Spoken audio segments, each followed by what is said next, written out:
का नाम है CDSL यानी कि central depository services India limited. अब दोस्तों CDSL जो है वो काफ़ी ज़्यादा फोकस में रहती हुई दिखी है अपने क्वार्टरली रिजल्ट की वजह से पिछले कुछ महीनों से। क्यों भाई? क्योंकि कंपनी के नंबर्स जो लगातार हर क्वार्टर में 50% से ज़्यादा ग्रो करते हुए नजर आते थे, वो पिछले कुछ क्वार्टर में अगर देखोगे तो 50% छोड़ो, सिंगल डिजिट में भी ग्रोथ कंपनी रिपोर्ट नहीं कर पाती हुई दिख रही है। Q4 में तो कंपनी ने डी ग्रोथ रिपोर्ट कर दिया था और Q1 में 0.5% की ग्रोथ थी, यानी कि रेवेन्यू कंपनी का बिल्कुल भी अच्छा परफॉर्म नहीं कर रहा है और सेम चीज़ कंपनी के प्रॉफिट में भी है। अगर हम पिछले एक साल का डेटा देखें रेवेन्यू एंड प्रॉफिट का, तो रेवेन्यू तो फिर भी 18% से ग्रो किया है, बट प्रॉफिट में ग्रोथ रेट तो सिंगल डिजिट में दिखी है। तो इस वजह से आप बोल सकते हैं कि CDSL जैसी कंपनी जो कि लगातार अच्छे नंबर्स रिपोर्ट करती थी, वो काफ़ी ज़्यादा स्ट्रगल कर रही है अपने आप को ग्रो करने में।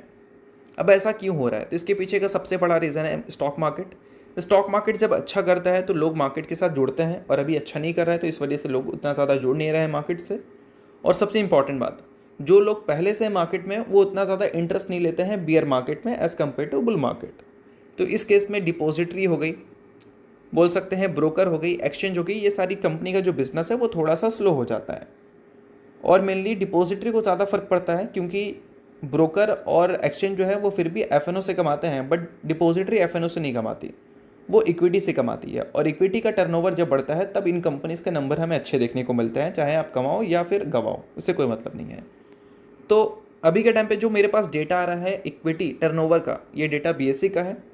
उस डेटा के हिसाब से तो हम यही उम्मीद लगाकर चल सकते हैं कि Q2 के जो अर्निंग्स हैं वो हो सकता है कि ईयर ऑन ईयर बेसिस पे कुछ खास वंस अगेन अच्छे देखने को ना मिले, बट Q1Q बेसिस पे एक अच्छी इंप्रूवमेंट हमें दिख सकती है।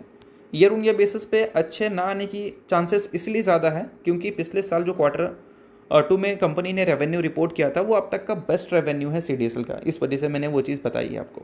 बाकी डिपॉजिटरी वॉल्यूम्स से कमाती है और वो वॉल्यूम्स इक्विटी का होना चाहिए।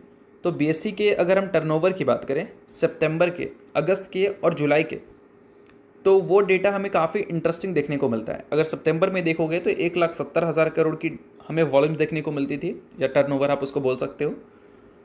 उसके अलावा अगस्त की बात करें तो 1,74,000 करोड़ का देखने को मिलता था, और जुलाई में 1,65,000 करोड़ देखने को मिलता था। तो एवरेज अगर इसका देखोगे तो मोटा मोटी बोल सकते हैं 1,70,000 करोड़ के आसपास का ही देखने को मिलेगा। अब इस एवरेज को कंपैरिजन करो Q1 के डेटा से, तो Q1 में जो हमें देखने को मिलता था, आपको स्क्रीन में अगर दिख रहा है तो ठीक है, मैं फिर भी बता दे रहा हूँ आपको। 1,66,000 करोड़ दिखा था हमें जून के महीने में, अप्रैल के महीने में 1,58,000 करोड़, और मई के महीने में 1,58,000 करोड़ था, और अप्रैल के महीने में 1,12,000 करोड़ का हमें देखने को मिला था टोटल टर्नओवर।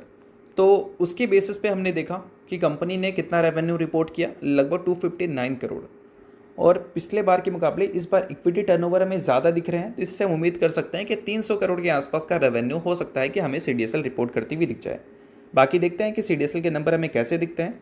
अभी के टाइम पे जो डेटा है उस हिसाब से मैंने आपको समझा दिया। बाकी ये कोई रिकमेंडेशन नहीं है, सभी चीज़ें डेटा के बेसिस पे, तो सिर्फ और सिर्फ एजुकेशन पर्पज़ के लिए हैं।